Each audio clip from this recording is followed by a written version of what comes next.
The respiratory system is meant to provide the body with adequate oxygen and help eliminate waste products such as carbon dioxide.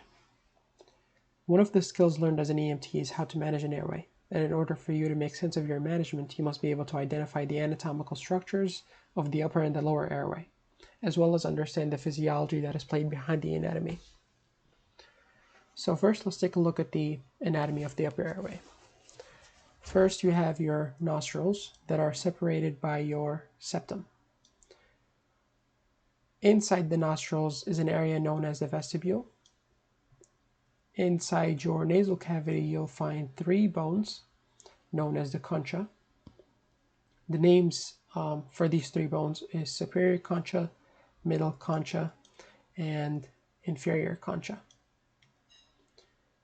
Within these conchas, you'll find gaps. And these gaps are known as the meatus. So superior meatus, middle meatus, and inferior meatus. Moving on, here you'll find the nasopharynx. This is the area of your nasopharynx. The pharynx has 3 areas. So we have the nasopharynx, we have the oropharynx, which is the area behind the mouth, oro meaning mouth, and naso standing for nasal. So the nasal part of the throat, you have the mouth part of the throat, and then you have the laryngopharynx. And laryngo because it's by the larynx. Here we have our vocal cords. This is the trachea, also known as the windpipe. And here is your esophagus. This is your epiglottis. Here we have the tongue. Here we have your mandible, also known as your jaw, the bone. Here is your maxillae that extends back, forming the hard palate in the mouth. Here we have the soft palate, made of connective tissue and skeletal muscle.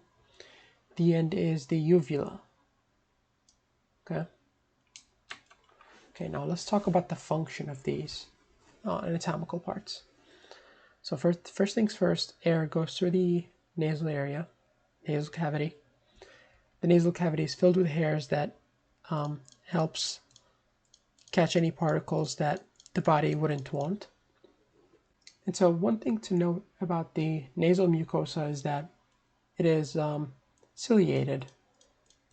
So if someone were to breathe sort of quickly or roughly, then the turbulence of the air that is going through the nasal cavity is going to make the cilia waft the mucus back through the nasopharynx into the oropharynx, and then the patient would either spit it out or swallow it through the esophagus.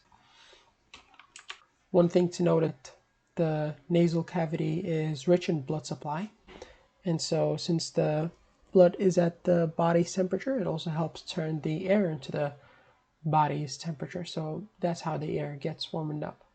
So after the air goes through the nasal cavity, it goes into the nasopharynx. After the nasopharynx, it goes into the oropharynx, and then from the oropharynx into the laryngopharynx. One thing to note about the uvula is that this part here, when we swallow, it lifts up and closes up the nasopharynx.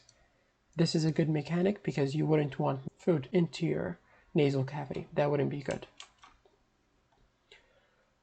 So after the oropharynx, we go into the laryngopharynx, where the epiglottis is lifted whenever we're not eating. So the air goes directly into the laryngopharynx, either through the mouth or through the nose. Whenever we do eat, the epiglottis goes down and closes the trachea so that the food can go this way through the esophagus. So the air goes through the trachea and through the vocal cords into your lungs.